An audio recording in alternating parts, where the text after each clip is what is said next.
Hello and welcome to Down to Earth with Terry Virts, where we talk about what matters down here on planet Earth. If you love the podcast, don't forget to subscribe and leave us some ratings. Today, I am super excited to have a very special guest, James Head. Dr. James Head is a professor of planetary geosciences at Brown University, who has worked on projects ranging all the way from training Apollo astronauts to be geologists on the moon, to working on robotic missions to Venus, Mars, and the outer planets. Dr. Head, thank you so much for joining this podcast. This is super exciting. My pleasure, my great pleasure, Terry. It's great to talk to you again. We met when I was a baby astronaut in, I think it was either 2000, it must have been 2000, maybe 2001. You came and trained us astronauts about planets and what it's like to be on the moon and on other planets. But we weren't the first astronauts that you trained. No, in fact, my first job, my postdoc right out of grad school was working in the Apollo lunar exploration program. So I started around Apollo 7 and worked on through Apollo 17 and actually 18, 19, and 20, which nobody remembers, but they were going to be really great missions Right. as well. So, it's really an amazing time. And I think, we're on the verge of yet another really significant leap into the solar system. And I'm anxious. I really enjoyed talking to all the ASCANs from about destinations. Okay, so now that we're really occupying low Earth orbit significantly, over 20 years, for crying out loud, we want to keep in mind the destinations. Where are we really going to go? Right. And that was my job from Apollo, with all the new classes coming in to today. So you're still teaching ASCAN. ASCAN is the term that NASA gives you to make you feel really special when you're an astronaut candidate. Yeah, I really apologize for using that. My colleague, Apollo 15 Commander Dave Scott, goes ballistic every time he hears that, because he says, no, they're chosen, they're astronauts. You know what I mean? And that's a derogatory term. I don't mind that. It's just funny, Yeah. ASCAN. It's a good acronym. Yeah. So we had another connection. I don't think you remember it so much, but one of the first guys on my podcast was Dr. Jake Curtis, who's another underachiever, professor there at Brown, and he developed a malaria vaccine. Amazing guy. He was on the podcast a few months ago. And when we were talking, he was telling me all kinds of stories from your class. I'm sure they were at least 10% true, but it sounded like a kind of a party class, to be honest, back in the 80s. Well, we have good times. It's an introductory class, and at Brown University, you don't have to take any distribution requirements. So you can graduate with no science courses, which scares the heck out of me. Yeah. But at the same time, it's really good, because when you walk into that class and you see everybody in the class, why are they there? Not because I have to take a science course, because I want to take this course. Exactly. And that makes it a mutually, you start with camaraderie to start with, okay? Right. And that's just great. So, we don't party all the time, obviously, but space exploration is a party. It is. What is it like to, what does a comet surface look like? Oh, Right. I don't know. Well, we're landing on one next Tuesday. You know what I mean? So, right. It's that kind of thing that gets people excited. There's so many cool things about space. So what I want to do today is just talk with you about what's going on in the solar system and what missions has NASA done, what missions does NASA have planned. Not only NASA, there's other countries doing this kind of thing. So just like what's going on. And I have a feeling, we'll do an hour today. I have a feeling there's going to be a lot more to talk about in the future. So maybe we'll do this again. But where do we start? Like all the missions that we've done in the past and what we're going to be doing in the future. There's so many things to talk about. It's really amazing. I think one of the key issues here is that I think everybody needs to understand is that basically when we try to understand the history of our own home planet, the Earth, it's really hard to do because the Earth is so dynamic.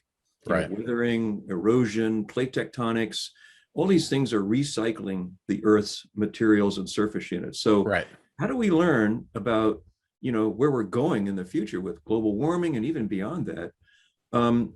Without knowing our past. And that's where the planets come in. So basically this fills in the fundamental picture of our early solar system history. What was going on in the first half of solar system history, the first half of Earth history. So all of these missions are designed really to answer that fundamental question. And the second fundamental question, which is, are we alone? Is there life on other planets? What's going on with that?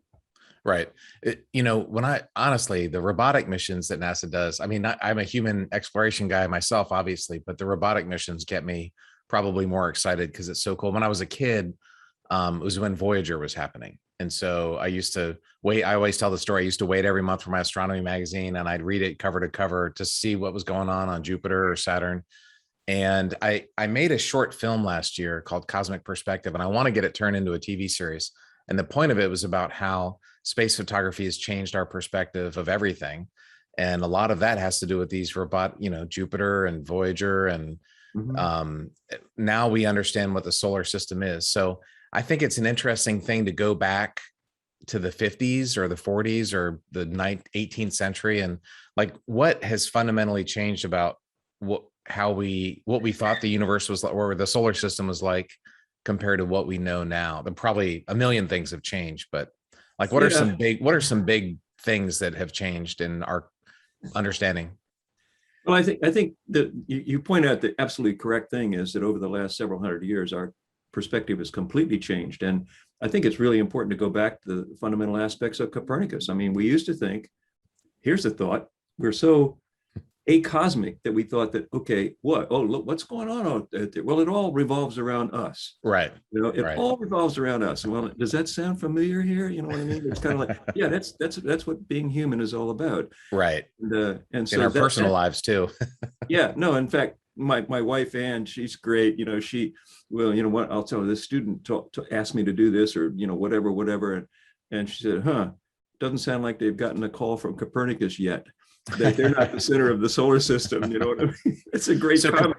Copernicus was I was in Krakow, Poland, and I think I saw like this incredibly complicated model that showed how the universe, well, it's not accurate, but it's a lot more accurate than it was before then, right? He's the guy that figured out, he thought the universe revolved around the sun. Right. Well, yeah, yes, indeed. And right. Yeah, that it is amazing. I mean, he is a hero for all of us. Okay. Right. And I think, Rodney Brooks is a professor at MIT. He's a very thought-provoking guy, and I love his comment.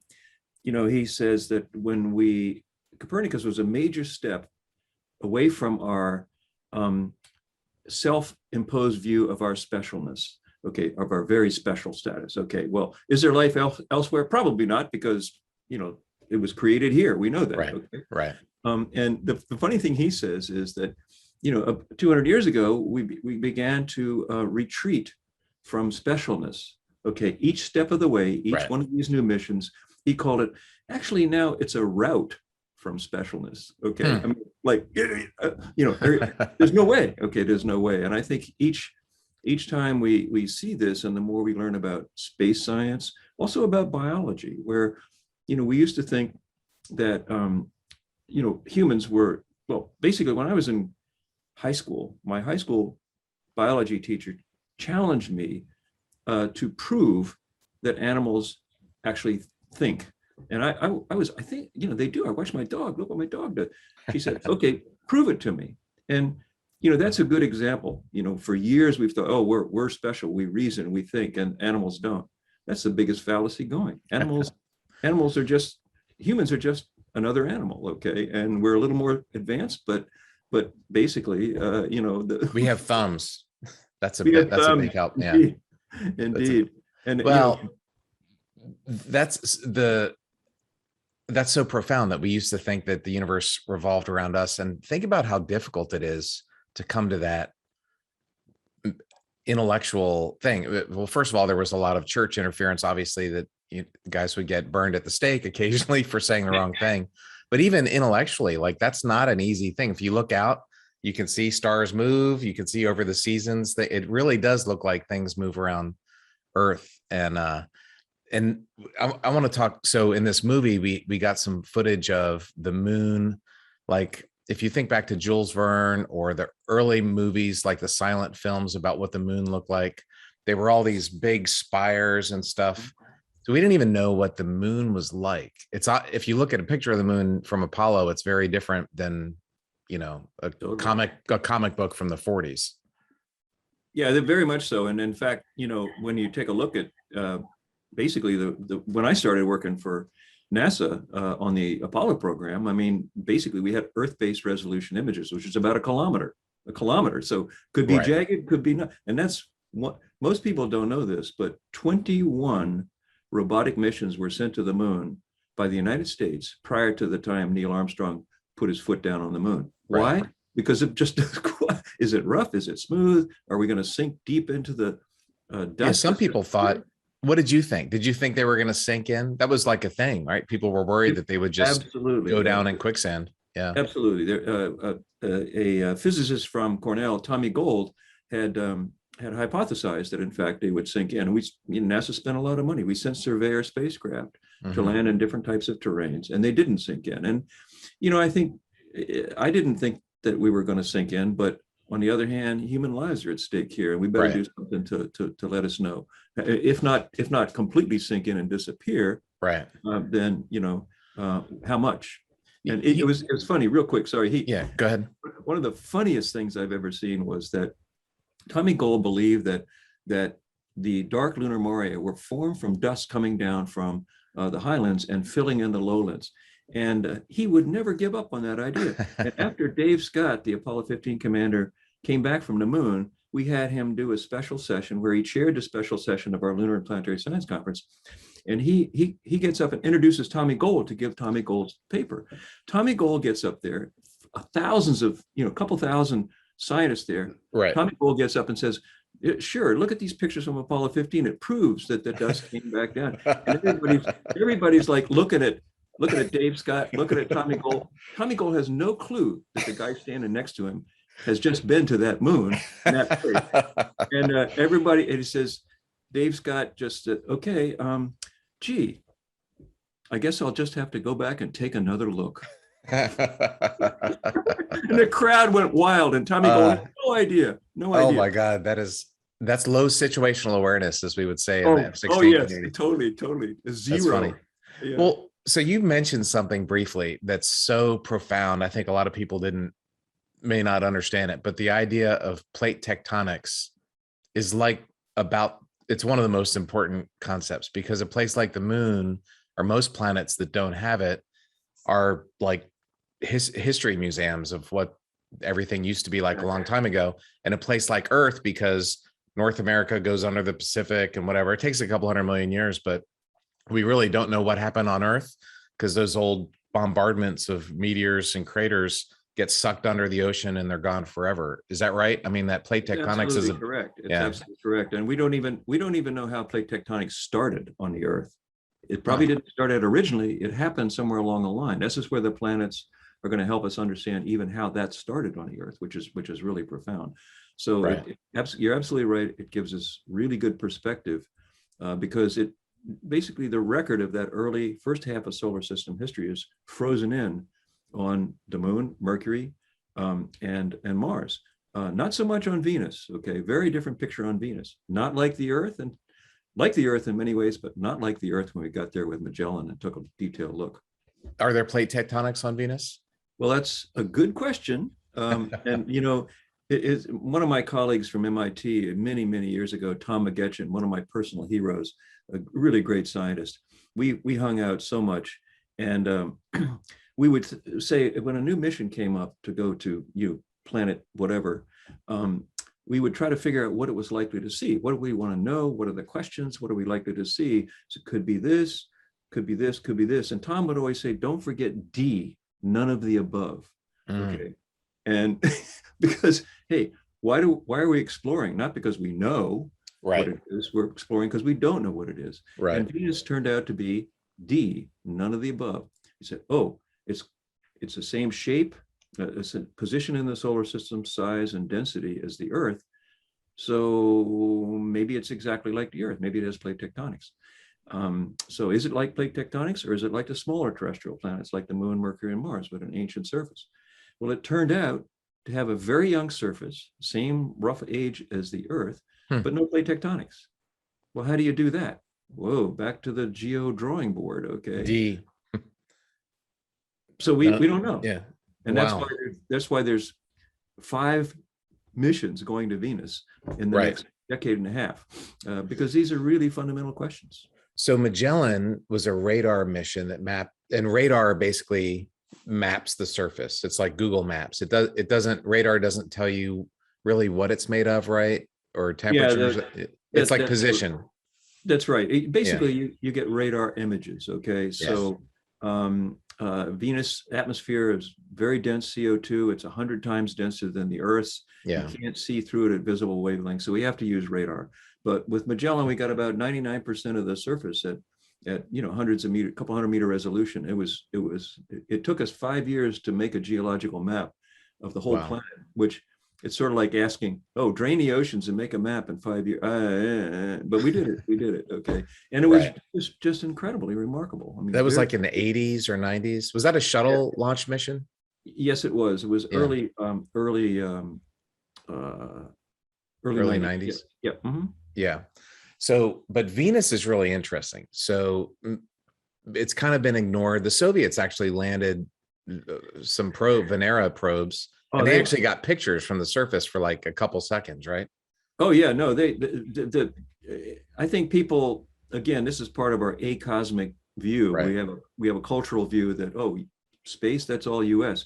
Right. The Soviet engineers and scientists did a fundamentally remarkable job of exploring Venus well before we went there, and basically they sent atmospheric probes. They sent descent probes that landed on the surface and lasted long enough to get really good fore and aft imaging and color and black and white imaging. And they also then sent in the pre-Magellan 2 missions, Venera 15 and 16, to orbit and get 20% radar imaging of the northern part. That really helped us. That really helped us a lot plan Magellan. So they were the pioneers, absolutely no question about that, and across the boards. In fact, we just submitted a paper to one of our American Geophysical Union publications outlining this, because people have forgotten all that. Oh yeah. We laid out this whole thing. I'll send you a copy of it, but it's really amazing. Of all the missions, I mean, I think that's on the Mount Rushmore of the coolest. It wasn't just one mission, but sending something to the surface of Venus. Well, you mentioned it briefly. Why is that such a big deal? We've had probes on Mars that those things last for 20 years. Why is Venus so different? Well, first of all, you have to descend through 100 times higher atmospheric pressure atmosphere. You have to get to the surface where the temperature is hot enough to melt lead. And you have to stay on the surface long enough under those temperature conditions to actually have the spacecraft operating. Oh, but wait, there's one more thing. We would like to analyze a sample of what the surface chemistry looks like. Oh, look, we're going to have to drill into it, bring it back into the spacecraft under conditions that we can measure it, which they did several times. I mean, whoa. Okay. That's amazing. Yeah. And 100 times the pressure, that's hard to fathom. So every time you go down 10 meters in the ocean, 33 feet, it doubles the pressure, right? Right. So is that 1,000 meters depth? And it's about 1 kilometer depth. Yeah. So basically, Terry, that's one of the reasons that I've spent a lot of time doing deep sea exploration. I've been down in the Alvin and Pisces to the bottom of the ocean several times to actually try to figure out what happens to explosive eruptions when it's under that much pressure, because that's what we're trying to find out on Venus. Huh. So it's like taking a spaceship through the vacuum of space it takes years to get to Venus, which is ironic. That's a weird thing about orbital mechanics. Even though it's the closest planet to us, it actually takes a long time to get there because of the sun's gravity. But that's a whole nother lecture. But that spaceship then has to go to the bottom of the ocean. Exactly. Only it's not 38 degrees like the bottom of the ocean is. It's 1,000 degrees or what, it's hundreds and hundreds and hundreds of degrees. Exactly. Yeah, it's phenomenal. And the engineers, that's amazing. Yeah, totally amazing. It's like going into a volcano at the bottom of the ocean. Exactly. Yeah, well, one of my deep sea dives in the Pisces, in the deep sea submersible Pisces, was down to about 1,200 meters on the top of Loihi. This is the new volcano that's coming up southeast of Hawaii, because we wanted to see there under the reduced pressure, right? Because it's active. Okay, that's really exciting too. Right. And then the other ones were to much greater depths to look and see what the greater pressure does in the East Pacific rise. So, wow, I never really thought of that, but I'm actually in my new career, I'm doing some energy projects, and carbon sequestration is one of them. And we're talking about putting CO2 kilometers down in wells under the earth to store it. And that pressure and temperature is probably similar to what the Venus atmosphere is. I wonder if there's anything we can learn from Venus to help us with carbon sequestration here on Earth, or vice versa. I think it's something absolutely to look into. One of the things that I found in my career is that, we're so terra-centric, to put it mildly, that we think of everything from our own perspective, and that's good. That's why we've survived. I mean, if Yeah. we wouldn't be an existing species if we didn't have that short-term attention span and looking around. But it limits us in our thinking, and I think you're absolutely right. Every time we do look at volcanoes on another planet, we actually it's a different pressure, temperature, atmospheric environment, and that teaches us actually how they work on the Earth big time. Right. That's amazing. There's a lot of things that you can learn from space exploration to apply here. And maybe carbon capture is one of those from the Venus atmosphere. Well, and so you mentioned there's missions coming to Venus soon, and talk about that. There was a signal that we got from the Venetian atmosphere that was interesting. Can you just explain that? Yeah. So there's two elements to this story. I think the first one is the long term. We've tried for 30 years to get 30 years to get a mission to go back to Venus to make these. And so a lot of very, very hard work. I can't tell you the number of proposals we put in, that have not been accepted by NASA. I mean, it's a big solar system, lots of things to do. NASA's not being stupid. They have lots of things to do. And now Venus has become a higher priority because we're starting to see how important it is. And the second element was that there was a detection in potentially in the atmosphere of Venus that suggested the presence of phosphine, and this is a compound, if you will, that basically is related to typically life. Okay, the presence of life. And so the idea here is, well, if you can only produce this by having life, does that mean that there might be life in the Venus clouds? And that may sound ridiculous, but we're not talking about civilizations, or there might be microbes there. Yeah, exactly. So imagine, if you will, that we have the situation where the vast majority of the early history of Venus has been destroyed. Okay. But many people think there were oceans in that past history, and that the Venus underwent a change in the relatively recent geological past, maybe less than 1 billion years ago, that transitioned to this major atmosphere we see today. So, if your life, and one of the things about life is that, I remember teaching a biology course with one of my colleagues about this, life on other planets, and one of the students scratched his head and, rubbed his cheek, and he said, it's really hard to autoclave a planet. But, that's kind of a biologist approach. Like, okay, you can't take a whole planet and put it in extreme temperatures so that it destroys everything, because there's all these little enclaves and everything. When you see evolution, it's in every nook and cranny on the planet. So if there was an earlier Venus, which was more Earth-like, and it changed, things are going to adapt. Things are going to be in various places, and some environments are going to be more conducive to preservation than others. So it's absolutely and fundamentally worth looking into scientifically. So there's this. Let me make it clear that wasn't what sold these missions, but it certainly was something that got people's attention and made them understand why Venus was so important. Yeah, well, the last 25 years or more has been Mars, right? That's been a big, not the only focus, but there's been a lot of focus on Mars. But Venus is interesting, and to think about some type of life in the clouds of that planet is pretty cool. And phosphine is something. I mean, who knows what it was? It was one signal, but basically, I think what you said is that the only way we know that phosphine is made is through organisms breathing, basically, or doing metabolic processes. Metabolic processes, yeah. Right.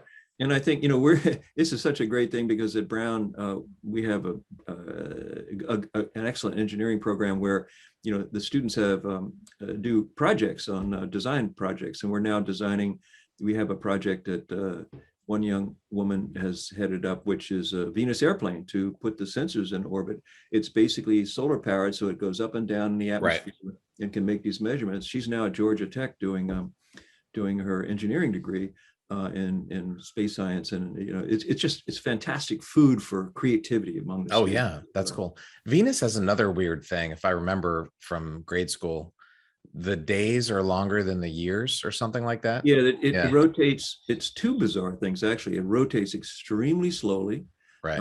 So yeah, it's an extremely long day, equivalent to, Earth years, but also it's retrograde. It rotates in the opposite direction. So that's like, that's your basic scientific head scratcher there. The sun rises in the west and sets in the east. Well, it doesn't, because you'll never see it through that atmosphere. But yeah, we did some experiments on that too. It's kind of like Earth light, on the moon. It's very very So it's well, when the solar system starts, there's all these particles spinning around, and there's angular momentum, and everything's basically going same way, same day. Everything's going in the same direction, counterclockwise if north is up. And so something must have hit Venus and caused it to start spinning backwards, right? In the 4 billion years ago. Well, that's the prevailing hypothesis, I think, that an impact must have done that. But again, we don't know. It's very hard to do that. It's very hard to. It's one thing to hit it and have effects from that, maybe increase the spin, decrease the spin, or make a big hole that then the planet adjusts to put that in the right gravitational position, so to speak. But to reverse the rotation, it's not so easy. So that's a head scratcher, and that's crazy. Without destroying it, nor it's not that big of an impact would just, Yeah, I mean that's the parameter space, as we say. We're playing around in it. What's small enough to keep it alive? What's big enough to, So it's a big question, and maybe there are other reasons. Maybe there are more dynamic reasons. Maybe there's, maybe our sense of these turbulent, this broad scale planetary solar system scale turbulence, as the solar nebula condenses, maybe there are little pockets in there that are, they're turbulent eddies. Maybe they're going in the opposite direction. It's one of those things where you think you have a really nice theory for like Keplerian, kind of like, okay, here's the way it works. You collapse the solar nebula, it's all going on. And then you go, that doesn't fit, does it? Those are the places you want to pay attention to, the ones that don't fit. So, particle dynamics and weightlessness. When we were in space, my crewmate Samantha had a friend, a European physicist, and he wanted video of particles and how they interact in weightlessness. So we had this it was a toy, this clear plastic ball, and she put like hard candies and stuff in there, M&Ms and breath mints and stuff. And she would shake it up and film it. And the physicist was going to analyze how the particles interacted. And one day we noticed that, I think because he was looking at early solar system to see how the solar system formed. But I've told this story before. I noticed that all the particles went to one side, and I talk about head scratcher. The whole crew, I was like, hey guys, look at this. We're like, what the heck's happening? We're in space. It should be floating around. What was happening was the ball was not at the center of gravity at the ISS. It was offset. So it was in a different orbit. And all the particles were basically moving away from the center of gravity because of gravity gradient, different orbital mechanics things. It was really cool. And that's exactly the kind of thinking, that's a microcosm, Terry, of what the scientists are going through now. And that's why if you're too terracentric, if you are so clear of what your center of gravity is, you're going to miss that subtlety. Okay. So that's a perfect example of how, that we need to broaden our sense of perspective on these things. It's incredible. It was cool. So I filmed it, and I remember thinking, this is going to be great extra credit for a university astronomy teacher. What module in the ISS is this ball of M&Ms in? And then the students would have it would really be for an astronautical engineering class. Anyway, it was a cool thing. So the missions that we're sending to Venus, I'm thinking we could just start at Venus and move out and see how far we get. Sure. What missions are we going to send to Venus? What are they going to look for? Okay, so there are two from NASA. Okay, one of them is called Veritas. That's from a former student at Brown, she's the PI, Suzanne Smirkar, and this mission will go into orbit around Venus, and it will provide radar images, very, very high resolution, and a variety of other things. We want to try to get repeat imaging over these things, because on the Earth, we can look at a radar images or something, come back in a while and take another one. And if the topography has changed, we can detect that and the amount. So looking at subsidence in California as groundwater is is drawn away, for crops and things like that, you can actually see the differences. So the question is, can we measure tectonic movement on Venus? Can we measure, there's a new lava flow? So that's going to be really great. Global, very high resolution and topography. And then the second NASA mission is Da Vinci, which is the PI is Jim Garvin, one of my former PhD students. Jim's great. He's the most enthusiastic person. You should definitely talk to him. And this will actually descend down to the surface, making measurements of the geochemistry of the atmosphere and the temperature pressure profiles, and lots more than we've ever been able to learn before. Here it's been 50 or so years since some of these earlier probes, and so this will be really incredible. And then one can only hope that we'll get imaging as it's going down towards the surface to fit in these kinds of things. The third mission is Envision. This is by the European Space Agency. Richard Gale is the chief scientific officer there. Yeah, and this too will be. This will also have specific targets where they get extremely high resolution. So we're all working now to identify specific targets based on Magellan data, where we have big questions, and so they will focus in on that as well.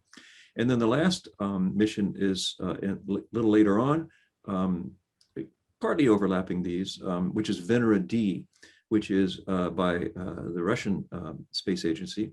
And that will be a series of descent probes and landers, as well as orbiting spacecraft. So that's going to be kind of like a broad scale, following up on their earlier technology and capabilities. So we're engaged with our Russian colleagues at the moment, trying to think about landing site selection for Venera D. Right. That's cool. Yeah. Are there mountains on Venus and lakes? And so there's like topography. It's not just a flat. No, it's quite not at all. There are areas of Venus that are thicker in crust. So just talk about topography. So yes, there's about pretty similar range of elevations as we see on the Earth, over 12 kilometers. Okay. Wow. And the key is that the frequency distribution of topography is a little bit different. Okay. So if you think about on the Earth, there's two basic things: the ocean basins and the continents. Continents are high, ocean basins are low. Right. On Venus, it's much more unimodal, skewed a little bit to higher elevations, which means the average topography doesn't vary that much, but the range is large, and the mountains, while not as abundant as what we see on the Earth, are still high. We have really significant. And we see folded mountain belts, just like you would look at that and say, oh, it's the Appalachians or it's the Rockies, but no plate tectonics that we can determine. But that's what makes the Rockies and the Himalayas and bingo. That's bizarre. So you could be standing on Venus if you had CO2 vision and survive that crazy environment, and you would see this big mountain. It's not just like 500 miles of gradual slope. It's like no. It's Maxwell Modus is about 7 kilometers high, and it's huge. It's no question. We have some great videos that we took the Magellan radar data and put it into movies of the flying over the topography, et cetera, too. So there's some really great visualization for that as well. And it's a big mystery. When we look at Venus, okay, you ask the question, well, how do we know how old it is? Well, we count craters. Okay, we count impact craters, and we know the number of craters forming as a function of time. Mm-hmm. And so to figure out where the older areas are, we look for the places with most craters. Where the younger areas are, the fewest craters, that's the youngest, okay? And so the thing about Venus is you can't distinguish the distribution of craters on Venus from a completely randomly spatial distribution, it's like, wait a minute, how do you do that? Well, the only way we can think of it is that Venus gets reset over a geological short period of time, and then that activity almost stops. And then they just starts accumulating craters. Okay.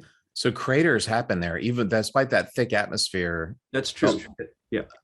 Probably less than the moon, right? Because it has a shield. The atmosphere is a little bit of a shield, but the biggest rocks will make it through. Absolutely. That's basically the point here. Yeah, we definitely see it a rollover when you get into atmospheric effects, but the larger ones make it through. We can account for that, and still, the distribution of, there's about 1,000 craters, and their distribution, it's one of those statistical things. You can't prove it's random, but you can't disprove it's not. If you follow me on that, it's one of those. Right. Yeah. So that's a mystery. How does that happen? Do you have? What does random mean again? The fact that it's random implies. Well, it implies that there's no change in the distribution of units, significant resurfacing of a part. Okay, so if you had a huge volcanic lava flow that covered 10% of the planet, and that happened 100 million years ago, it would have very few craters on it. Right, okay. Like the moon, like the Mare.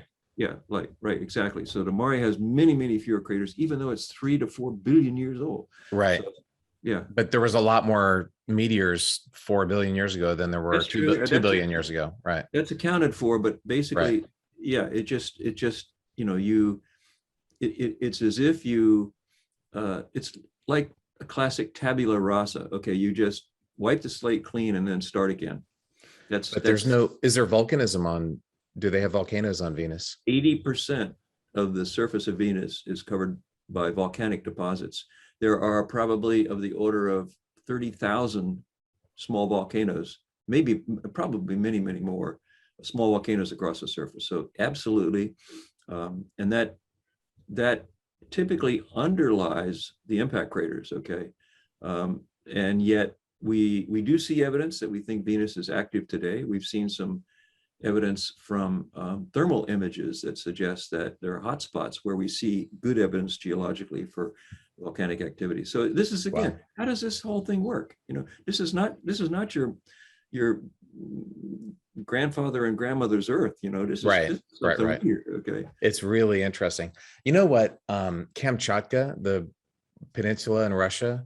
Whenever I flew over that, I always felt like I was flying over Venus, because the shield volcanoes, whatever kind of volcanoes, they just look like the Magellan radar images that I've seen from Venus. I don't know why. That's just my personal, my brain went, man, I bet you this is what Venus looks like. For some reason, Kamchatka felt like that. No, that's really great. I mean, this is it's been one of the fun things for me, is to communicate with shuttle and ISS astronauts about their views, because I've gotten that, Bob Parker, who was the backup science Capcom on Apollo 15. When he went into orbit, he would let me know, yeah, it's kind of boring. I said, I'm gonna get up in the morning and look at all these volcanoes. I mean, one after the other. He's teasing me. But you're absolutely right. And that's a good analog. I mean, basically, yeah. Kamchatka is bizarre. Okay, so the other interesting thing about Venus, and I don't know if you've checked Twitter recently, but climate change has been a small news item here on Earth. Carbon dioxide induced climate change. So is Venus the ultimate climate change planet? I don't know. I think it's a fundamental question, and that's one of the things we're trying to learn today. I mean, I don't keep up with Twitter. I just looked this morning. I have 4,700 unopened Twitter messages. Well, I was just joking. No, but think about the time I have saved doing that. But anyway, that's another stuff. These things will suck the time out of your life, so you have to be careful with them. Well, that's one time we should talk about the space-time continuum and where we're heading today. And why we're stuck in the lower left-hand corner. That's really, really profound and informative, and it is not unrelated to global change and global climate change, because basically the global climate change is pretty much beyond the purview and understanding of individuals. You say, well, gee, they don't understand changes in mean annual temperature, which is kind of the coin of the realm there. Okay, right. If it only changes and increases by half a degree, it's like, so what? Well, what we're experiencing is the frequency distribution of those variations. And the scientists need it. Honestly, a lot of the problems, there's a lot of people that get blame, but science communication is not always the best. And I think that's the wrong parameter, because a degree is not that big a deal. The weather is going to change 20 degrees here in Houston today. So We need a different parameter to explain the severity of it. But the point is, Venus has had that. Mars is also, we haven't gotten to Mars yet, but maybe we can learn something from how our neighbors in the solar system have changed. And that can, there's a lot of things you can learn from space that you apply back here on Earth. No, absolutely, Terry. And I think you're right. I feel as an educator and as a communicator, we've failed. You know, we need people like Carl Sagan who can really engage people and make it clear. And I think, you know, what I remember running in a bar in Providence, one of my former students who was in town for a reunion or something like that. And he said, Jim, I want to thank you so much for your introductory class, the same one you were talking about there. He said, right. Yeah, I tell all my friends that Jim had told me, yeah, global warming is natural. We don't have to worry about it at all. And I said, whoa, which lecture was that? You know, and of course, what he was remembering, selective memory here, was right. I said that climate change is normal. Are right. we doing something ourselves? Absolutely, to that fundamental signal. Right. And he you know, he pushed back a little bit. He said, well, I don't, he's a manufacturer. Let me just say that. Okay. So he has his own realm of right. production. And right. what he said was, well, I don't know. I mean, you know, air quality smells pretty good to me. there you have it. Right. There's a profound lack of understanding of statistics in all aspects of life. At NASA, a lot of times people didn't understand the concept of, you know, if something is an anecdote, that's fine. But, you know, if in the long run, you're going to have real consequences. So anyway, that's you know, that idea though of 1.5 degrees, that's such a bad number for most humans that it just doesn't seem, and over a century and a half, that's not a big deal, but it is, the implications are a big deal. So that's what we need as scientists. We need to figure out a better way to communicate that. I'm gonna put some brain power into maybe a better parameter. No, I think that's something that I'd love to talk to you about some more, because I think you know, we don't communicate in really human terms, and I think that's a perfect example of it. I think, you know, if we, for example, if you ask anybody on the street, I bet you would get 100% zero answer to what is the mean annual temperature in Massachusetts and Rhode Island or the Earth today. Nobody would have a clue. Right. There's a signal right there. So, and interestingly enough, Terry, that when we talk about planetary atmospheres and planetary evolution, everybody talks about mean annual temperature. And what we're finding is, I've spent 5 field seasons in Antarctic dry valleys, and we study the variation, literally small scale variation. And what's critical for the processes is peak seasonal and peak annual temperature. Okay, that's the key. Not mean. No, the mean tells you, you know, where you can classify the environment. The average, so, right? Yeah. If I told you, which is true, that the mean annual temperature in Antarctica and the dry valleys is, you know, minus, it's 20 degrees below 273, below freezing. Okay. You'd say, oh, geez. And trust me, on a day-to-day basis, it's really cold. Okay. Yeah. But for a couple of days a year, the peak seasonal temperature and the peak daily temperature gets above 273, and the snow melts from the top. And I can show you 273 meaning, I'm sorry, Kelvin. Sorry, I keep meaning freezing. Zero, yeah, meaning freezing. Right. Yes. Sorry. Right. Yeah. You know, so for the fighter pilots listening, you gotta keep it simple so fighter pilots can understand it. Yeah. I'll start in nautical miles in a minute here. Okay. Yeah. Anyway, the bottom line is we really see that the range of temperatures is critically important. So I'm trying to push people away from using it for the Earth for the reasons you described, that nobody had a frame of reference, and I'm trying to push it away from planetary scientists using it all the time because they don't appreciate the variability in the system. Okay, right. So it's fascinating that way. It is interesting, and people tend to latch on. Yeah, that's an interesting thing, and it comes down to science communication, which is super important. Maybe one of the most important issues facing the country. I got my booster shot today, right? Like, we had a vaccine that could have killed the pandemic, but we didn't take it. And like, there's so many science issues.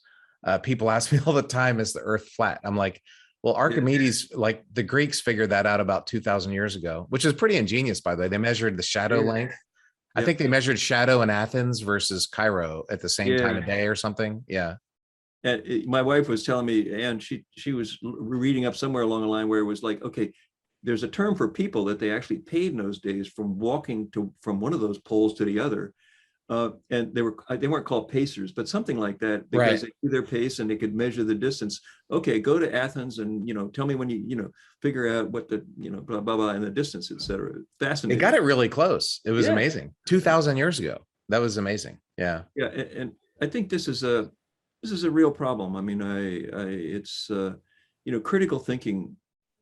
Again, it's the little item you held up there that we're just so used to getting instant responses to everything that critical thinking is critical. I would just say critical thinking is withering, even in academia. We're imprisoned by ideology. And if I could wave my wand and make one change, it would be to teach critical thinking to every student in America, every student in the world, like to really think through things. Does that make sense?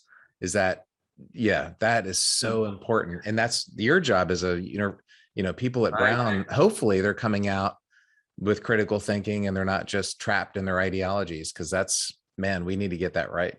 I think that's your prescription there is absolutely what is needed. That is the antidote to ignorance and stupid thinking. Okay. Right. But at the same time, it's a treasure you have to nurture and preserve, because it's always under attack, and in various guises too. It's not just like conservative this, that, and the other thing.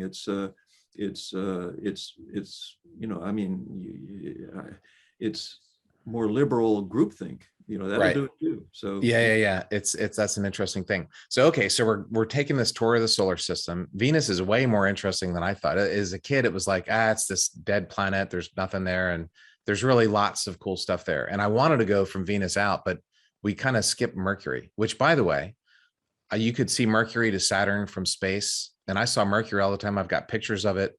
And that was so I tried to see it here in Houston recently and I couldn't. It was up. I was looking at my app and I'm like, it should be there, but the humidity was blocking it. Oh yeah. And I bet you most humans, the vast, vast, vast majority of humans, have never seen Mercury and known what they were looking at, because it's blocked. Yeah. It's a cool place. So there's Mercury news too, right? Oh yeah, big time. So we flew. Or describe Mercury. What is Mercury like? So Mercury is the innermost of the planets of the Earth. Okay, it's closest to the sun, and it's just incredibly interesting because its density is the same as that of the Earth, but its size is about essentially 1/2 that of the Earth. About a third. So what's that all about? Well, the prevailing idea has been that, again, in that collapsing solar nebula, it's so hot in the interior, it drives all the gases out and leaves all the heavy stuff like iron and that sort of thing. And so, there's your answer. That's the way it works. Well, one of my students, when we worked on this mission to Mercury called Messenger in the early 2000s, late 90s, 2000s, et cetera, we found evidence for explosive volcanism. Well, you need volatiles for that. How does that work? Well, maybe this is not such a simple picture here. So what's a volatile? Basically a gas, a gas. So yeah, sorry about that. Hydrogen or helium or water, water conditions. Right. Oxygen. Something that can boil off is a volatile. Yeah, exactly. Under those conditions. Yeah. And so now the Europeans are following that up with a mission, which is basically just did the first flyby. Because as you say, as you head towards the sun, it's hard to get into orbit. It's like you're going, okay, let's go towards the sun, toward Mercury, and then put the brakes on just before we get there. It doesn't work like that. No. That's not the way it works. So you have to do these looping flybys to slowly go into orbit. And it just did the first one. So this is called Bepi Colombo. It's a European Space Agency mission. Be very exciting. And it's there already. It's near Mercury. It just did. Yeah, it's in the vicinity, as they say, and now it's looping back around and decreasing the size of the orbit, so to speak, so it can go into a very close orbit. Right. So when you think about like things that planets have, Mercury and Venus, neither one have a moon, right? That's correct. But Venus has an atmosphere, obviously, and some kind of weird not plate tectonics, but something's going on there, volcanoes. but Mercury had volcanoes, you said, or still Mercury is does? it's very much like the moon. One of Right. the things, for years we didn't know, after Mariner 10, the first of the major flyby missions, uh, we didn't know whether the smooth plains there were volcanic or impact origin. Okay, it's a long story related to Apollo 16, where we flew the Apollo 16 mission thinking that the smooth plains and the uplands were probably volcanic. But we found, when John and Charlie got there, John Young and Charlie Duke got there, they got out of the, they go, oh, Houston, we're not in Kansas anymore here. Basically, it's this is not volcanic. This is impact breccias. Instantly recognized that. And they were and well so trained. yeah, well, I hope so. Yeah. Who, real quick, in memory, the other major Apollo trainer? Yeah. So Gordon Bill. Swan, Yeah. Gene Shoemaker, Bill Mulberger, and many other people with the U.S. Right. Geological Survey, et cetera. Yeah, these are real heroes. I mean, They were cool guys. Bill Mulberger taught us. We did yeah, field geology training out in New Mexico with Bill Mulberger, who like was with you training, John absolutely. Young and Charlie Duke. It was very cool. Yeah. It was amazing time. And these were, to put it well, you don't have to tell you this, but all the astronauts are incredible students. I mean, incredible students. They're very highly motivated and mission oriented, and like, I remember being in building one at JSC some many years ago, and riding up the elevator. This is probably after Apollo 11, maybe Apollo 12, and with a bunch of the astronauts that were coming up for assignments, and right. And I said, guys, you're going to have to, once you plant the flag and take the call from the president, there's going to be 6 hours and 58 minutes of time on the surface. You need to learn some geolingo. Yeah, right. Roger that. Right. Right. It's just a joke, but it was funny. That's cool though, that John and Charlie recognized that as one of the values of having humans, and people can think. Yeah. And that was critical, because they did a beautiful job of sampling on the basis of that too. And I remember when we used to be able to go into mission control on the way, when they were on the way back from the moon, or and the flight directors would let us in and talk to them, and John, we said, hey, great job up there. It was Bill Marburger and myself, and a couple other people. Right, great job up there, John. Johnny said, not exactly what we thought was going to be here. And he had this wonderful Georgia twang, and he said, you guys are going to have to go back to you geologists are going to have to go back to the drawing board, or wherever it is you go. That's such a John Young thing to say. That, that is such a John Young thing to say. Okay, so back to Mercury. Another big planetary thing is a magnetic field, right? Like the reason we're having this conversation is that we have a magnetic field. Right. Yeah. It allows life to exist, right? Right. And that's one of the key things. One of the things we don't know about the planets, of course, are the nature of their interiors. And so we use indirect evidence, like surface composition, but also, various geophysical measurements of their orbit, et cetera, and also the magnetic fields. If they have a magnetic field, it suggests, like the Earth does, then it suggests convection in the core and generation of that magnetic field. And Mercury has one. And the question, whoa, wait a minute, how's that work? Mercury has a magnetic field. Maybe it's because the core is so big, right? But it should cool with time. Again, this is why we explore, to challenge our basic assumptions, and to challenge what we think we know. Okay, right. And that's one of my students, Laura Lark. She's working on how we constrain the interior of Mercury, and with all these kinds of parameters. And I think she just submitted a paper for publication, where I think we can do this with some more information coming from Bepi Colombo. So it's again a big question, and exciting times ahead. That's amazing. I did not know that Mercury had that. So they're not going to have northern lights and southern lights. That our magnetic field is what causes that. Solar radiation hits it, but the radiation must be there, right, from the sun. Oh, completely. And in fact, I just gave a class yesterday, and to planetary glaciology class, and one of the points I made was, well, let's spend a lot of time on Mars because there are glaciers all over the place, et cetera.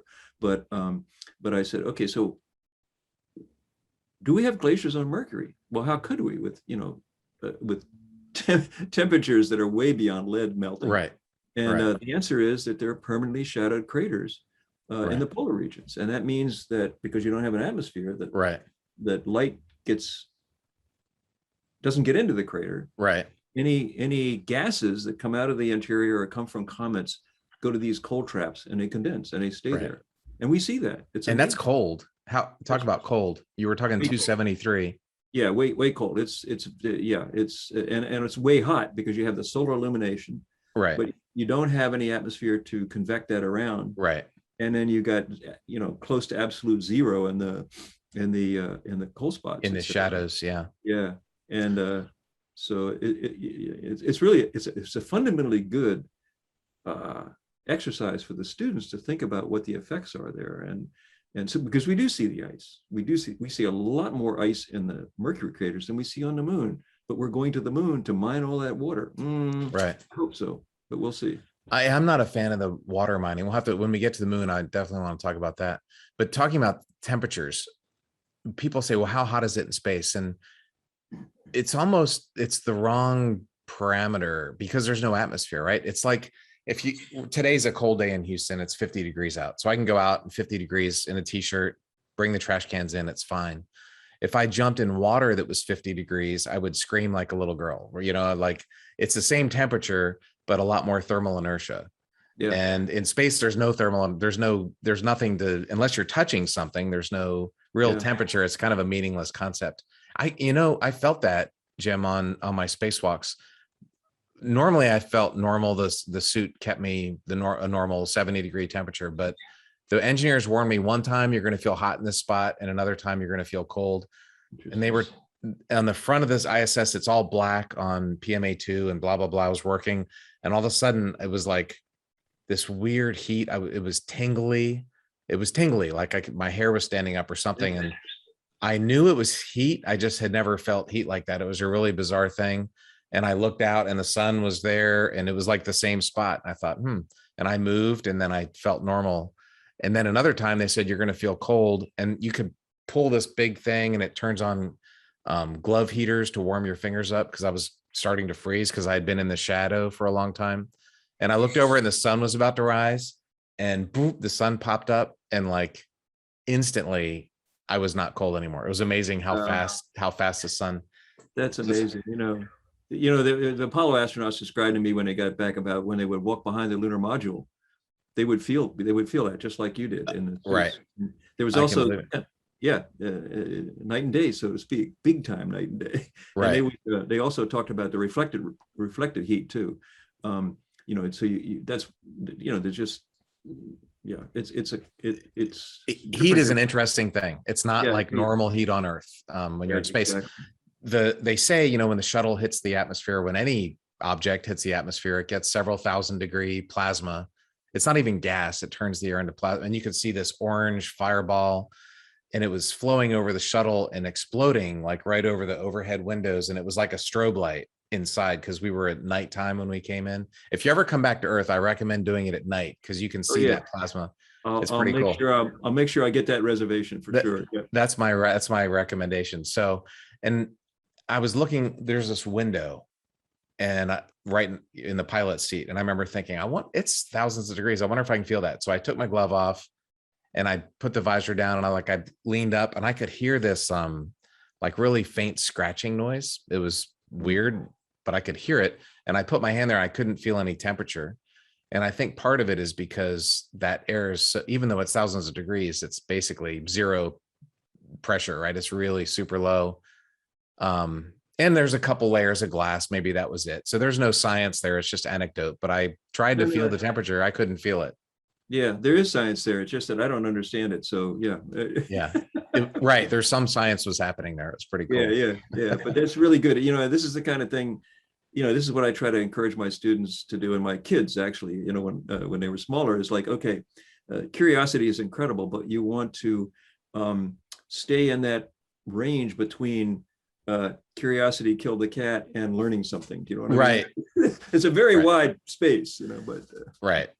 It's exactly. You have to kind of focus sometimes. Otherwise, you never get anything done. But if you're constantly applied, then you never learn anything new. So there's a balance between doing that. But as we wrap up Mercury, it's interesting because there potentially is water there in permanently shadowed craters. There is definitely water there. There's definitely water. We know that from, Okay. And there's a magnetic field, which is weird. Is there volcanoes on Mercury?